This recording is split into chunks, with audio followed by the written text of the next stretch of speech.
کې کوم حدیث دی چې نبی علیہ الصلوۃ والسلام فرمایي چې اذا وقع الذباب في طعام احدكم فانقلوه چې مچ کله په خوراک کې پریوزي ورډو وې کوي ځکه په یو وزر کې بیماری ده په دې بل کې دغه علاج دی. پرویز غلام احمد پرویز په دې حدیث باندې رد کړی دی دا لکه خبره ده. بخاری په شپږ شوي حدیث باندې اعتراض کړی په کې دا دی وي مچ کې دا بیماری ده کم زیاده نو داغه جوابونه نن سبا هم شوي دي. جرمني کې یو پروفیسور ویل چېرته ساينسدان هغه ریسرچ کوو چې کتل به په دې پیالې کې به د مچ چې پرېوتو نو داسې الټه به پروتو ګس طرف به لاندې او خېبه د پاس هغې لیبارټري کو او لیبارټري نه پسې معلومات وکړل چې یو ښې وزر چې و نو په هغې کې په دې ګس وزر کې جراثیم دي او په دې ښې وزر کې جراثیم کش انټي بایوټیک دی او هغه یو قسم جراثیم کش دوايي ده چې جراثیم اثر ختمې دا په ښې وزر کې ده او چې په جراثیم پکې دا په ګس وزر کې او دا ټول عمر دا ښکته کوي. نو نبی علیہ الصلوۃ والسلام دا بل مرخخ کوي ولې د جراثیم د اثر به ختم کیسته جراثیم کشتي جراثیم کش و هغه چې کله دا تحقیق وکړو ول هغه ریسرچ پیپر په دې باندې ولیکو اتفاق دا و چرته روان ولته اسلامیک سنټر په هغه کې یو عالم درس کوي دا ورته ناشته عیسائی دی چې کله درس لورغه نو چې وی قتل په درس کې دغه حدیث باندې هغه لګیا دی چې کله مچ په خوراک کې پری زور ډوبه کوي او په یو وزر کې بیماری ده بلکې علاج دی ولا هغه ورته ویل چې دا خبره تا کوم ځای وکړه چې نبی علیہ السلام حدیث نه ویل دا پیغمبر علیہ السلام ویلاو سوال له 100 کال مخکې ایمان راوړو پیغمبر چې کوم خبره کړل هغه بالکل ټیک ده. نبی علیہ السلام په حکمتونو پویدو الله په حکمتونو پویدو الله په ساينس پویږي او که الله رب العالمین د ساينس د مسلې په خوا حل کړو نو امت موږ ټول د اکبر بچا سوي بیا لټان به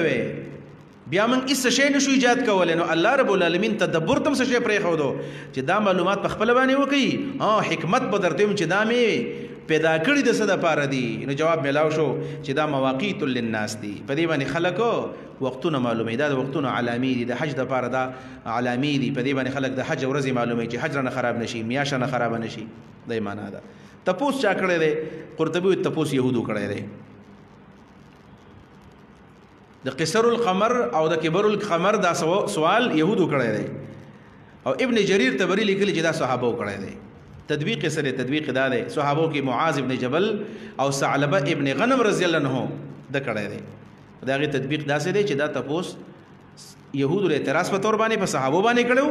او صحابو د ځان د پویولو د پر بیا د نبی له صلوات والسلام نه وکړو. امام قرطبي رحمه الله فرمایي کنه سوار لس مسلو ته پوسونه د دولس مسلو ته پوسونه وای صحابه کړي د ټول په قران کې موجود دي. انس ابن مالک فرمایي ویل موږ د نبی له سلام نه ته پوسونه نه کول موږ نه تنګو د باندې چو ته خوشاله دي چې باندې چې کله راشي د پیغمبر نه ته پوس کوم ټول جمعه ترالو دا باندې چن کمکل ته پوسونه کوي نو پیغمبر خدا بل جواب ورکړي موږ به دې ته خوشاله دو نبی له صلوات والسلام جواب ورکول په دغه طریقه موږ دینیات کو. یسالونک تپوس کیستانا عن الاهلا د میاشتو په بارکه قل وای ورتا هي د میاشتې مواقیت للناس مقرر وختونه دي د خلکو د پاره یا علامې دي د پاره وختونو للناس د خلکو د پاره والحج او د حج د پاره مواقیت دي. مولانا یې ترجمه کړی دا هي د میاشتې مواقیت قدرتی کلندر دي جنتریانی دي قدرتی کلندر للناس د خلکو د پاره والحج او د حج د پاره کلندر دي جنتریانی دي په دې باندې خلک معلومه سبا رمضان دی سبا اختر دی. وليس البر بان تاتوا البيوت من ظهورها د دې مطلب دا دی بخاری کې دا حدیث دی چې کله وا مشرکانو کې دا یو رسم چې کله وا احرام واچو او د کور نه ووتل ځکه احرام بخاری کې دا حدیث دی کور نه احرام اچولې شي او میقات کې مچولې شي لکه مونږ چې کله عمره حج لزو په خور کې احرام واچو کور کې هم سړی چولې شي کور کې احرام واچو اوسه نام جایز دی. نو کله چې دی احرام واچو بیا به کور سکار پیښ شو نو بیا به دروازه باندې نه راتل دنه بار نه بیا وازونه کولیا په دیوال کې به سورې وکړو او د شانه براتل. حسن بصری فرمایي د سفر نه بچ کله راتل نو باغ زړه دروازه باندې راتل. بعض علماء لیکلي اعتکاف نه بچ کور ته راتل د عمرې نه به کور ته راتل نو په خپل دروازه باندې راتل. بخاری کې دومره دي چې د احرام د تړل نه پس به کور ته نه تلل سوپر به چې سفر نو واپس شوی نو اول دا هو غلط کار دی چې منګه واپس زو منګلا سفر نه دی کړي حج عمره نه دی کړي